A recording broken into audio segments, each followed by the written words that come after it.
ओम नमो भगवते वासुदेवाय। आप सभी का हमारे YouTube चैनल पर हार्दिक स्वागत है। आज सुने पुरुषोत्तम मास महात्म्य 12वें अध्याय की कथा। साथ में सुनेंगे वामन भगवान की कथा। तो प्रेम से बोले पुरुषोत्तम भगवान की जय हो। नारद जी बोले, जब भगवान शंकर चले गए तब हे प्रभु, उस बाला ने सोकर क्या किया, सो मुझ विनीत को धर्म सिद्धि के लिए कहिए। श्री नारायण बोले, इसी प्रकार राजा युधिष्ठिर ने भगवान कृष्ण से पूछा था। सो भगवान ने राजा के प्रति जो कहा सो हम तुमसे कहते हैं, सुनो। श्री कृष्ण बोले, हे राजन, इस प्रकार जब शिव जी चले गए तब वह बाला प्रभावित हो गई और लंबे श्वास लेती हुई बड़ी डरी और वह कृशोदरी अश्रुपात पूर्वक रोने लगी। हृदयाग्नि से उठी हुई ज्वाला से जलते हुए अंग वाली वह तपस्विनी कन्या वनाग्नि से जले हुए पत्ते वाली लता की तरह हो गई। दुख और ईर्ष्या को प्राप्त उस कन्या का बहुत समय व्यतीत हो गया। जिस प्रकार चूहे के बिल में घुसकर आक्रमण करके सर्प उसे बस में कर लेता है, उसी प्रकार उपर्युक्त शोचनीय अवस्था को प्राप्त उस तपस्विनी बाला पर उस प्रभु काल ने आक्रमण कर उसे बस में कर लिया। वर्षा ऋतु में मेघ से घिरे हुए आकाश में बिजली चमककर जैसे नष्ट हो जाती है, उसी प्रकार तपस्या से जले हुए पाप वाली वह कन्या अपने आश्रम में मर गई। उसी समय धर्मिष्ठ यज्ञसेन नामक राजा ने बड़ी सामग्रियों से युक्त उत्तम यज्ञ किया। उस यज्ञ कुंड से सुवर्ण के समान कांति वाली एक लड़की उत्पन्न हुई। वही कुमारी द्रुपद राज की कन्या के नाम से संसार में विख्यात हुई। पहले जो मेधावी ऋषि की कन्या थी, वही सब लोकों में द्रौपदी नाम से प्रसिद्ध हुई। उसी के स्वयंवर में मछली को बेधकर भीष्म, कर्ण आदि बहुत से राजाओं को तृण के समान कर क्षुभित रजमंड दल में अर्जुन ने पांचाली को पाया। हे मुने, वही द्रौपदी दुष्ट दुशासन द्वारा बाल पकड़कर खींची गई और उसे हृदय विदीर्ण करने वाले वचन सुनाए गए। पुरुषोत्तम की अवहेलना करने के कारण मैंने भी उसकी उपेक्षा की। जब वह मेरे में स्नेह करके मेरा नाम बराबर लेने लगी, हे दामोदर, हे दया सिंधो, हे कृष्ण, हे जगतपते, हे नाथ, रमानाथ, हे केशव, हे क्लेश नाशन, मेरे माता पिता, भातृवर्ग, सहेलियाँ, बहन, भांजे, बंधु, इष्ट, पति आदि कोई भी नहीं है। हे ऋषिकेश, मेरे तो आप ही सब कुछ हैं। हे गोविंद, हे गोपिका नाथ, दीन बंधो, दया निधे, दुशासन से आक्रमण की गई मुझे क्या आप नहीं जानते?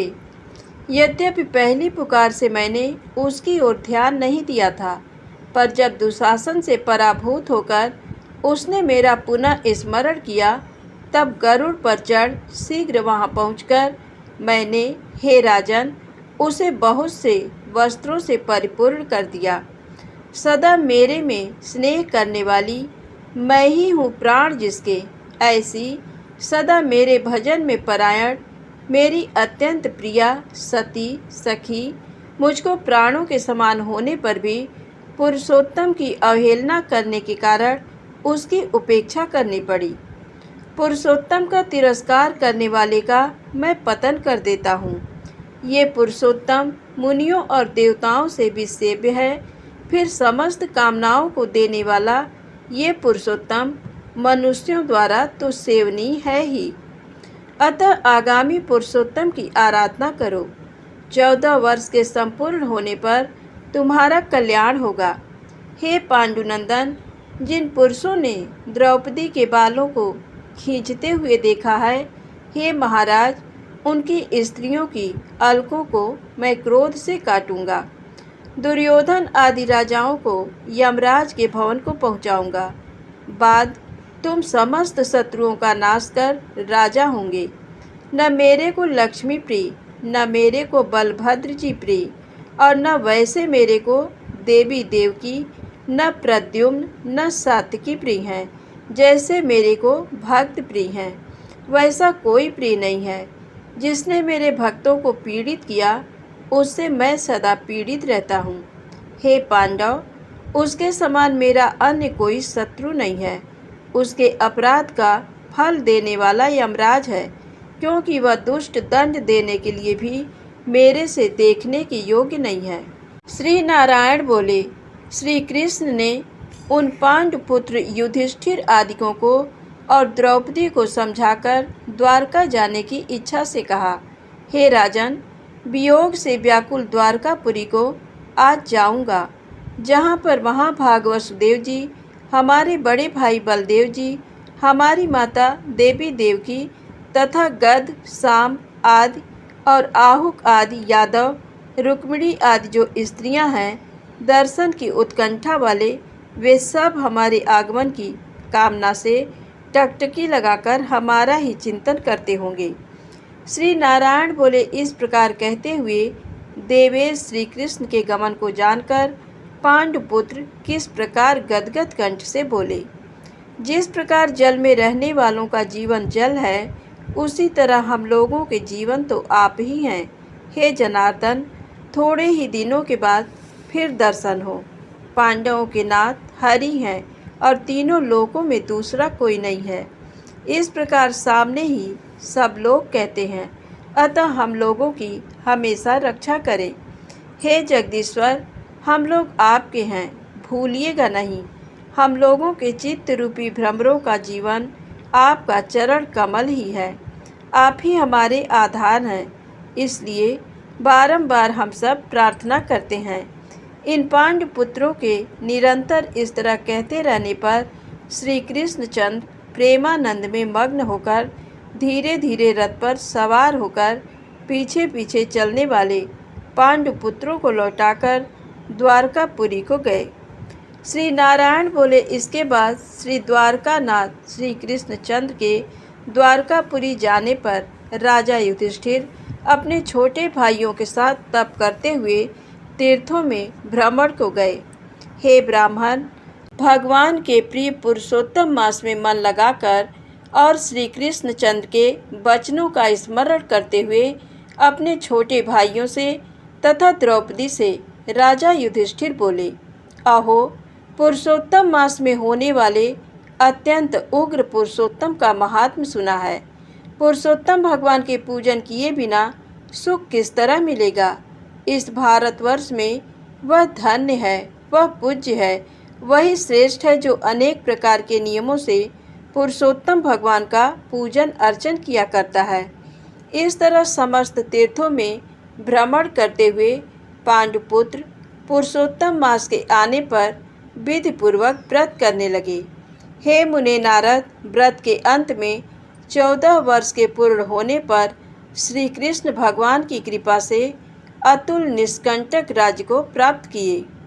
पूर्व काल में सूर्यवंश में होने वाला दृढ़धनवा नाम का राजा पुरुषोत्तम मास के सेवन से बड़ी लक्ष्मी, पुत्र पौत्र का सुख और अनेक प्रकार के भोगों को भोगकर योगियों को भी दुर्लभ जो भगवान का वैकुंठ लोक है, वहाँ गया। हे मुनिश्रेष्ठ नारद, इस पुरुषोत्तम मास के अतुल महात्म को करोड़ों कल्प समय मिलने पर भी मैं कहने को समर्थ नहीं हूँ। सूत जी बोले, हे विप्रलोक, पुरुषोत्तम मास का महात्म कृष्ण द्वैपायन व्यास जी से मैंने सुना है, तथापि कहने को मैं समर्थ नहीं हूँ।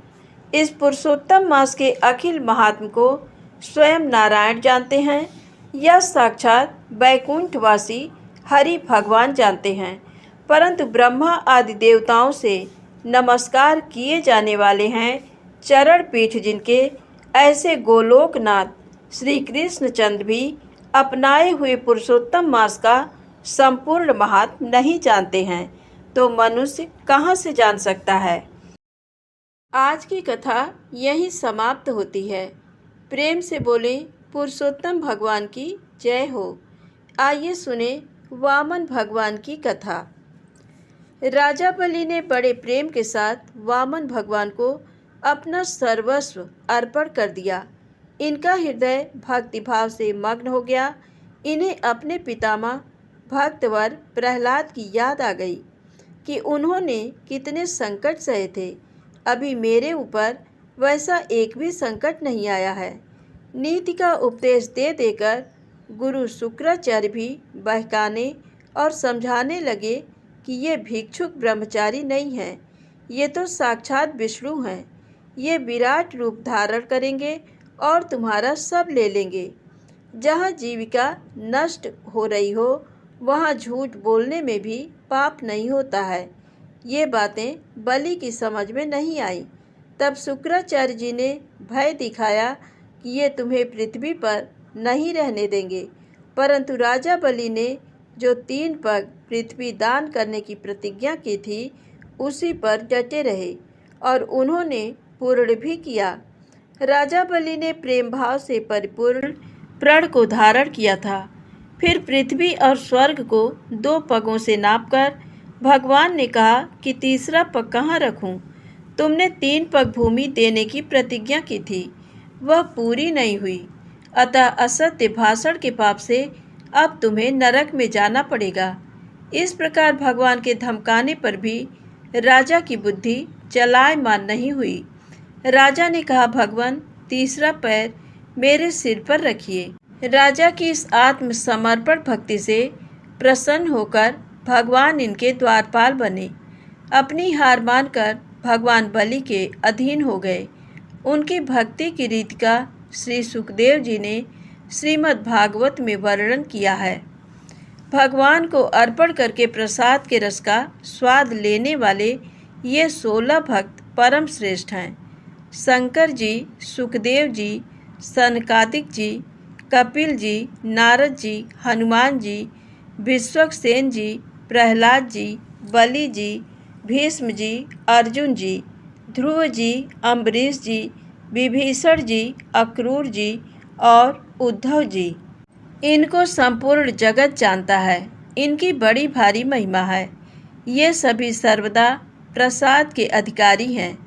ये भगवत प्रसाद की महिमा को भली भांति जानते हैं, उसका वर्णन करते रहते हैं। भगवान का भोग लगाकर प्रसाद इन्हें अवश्य अर्पण करना चाहिए।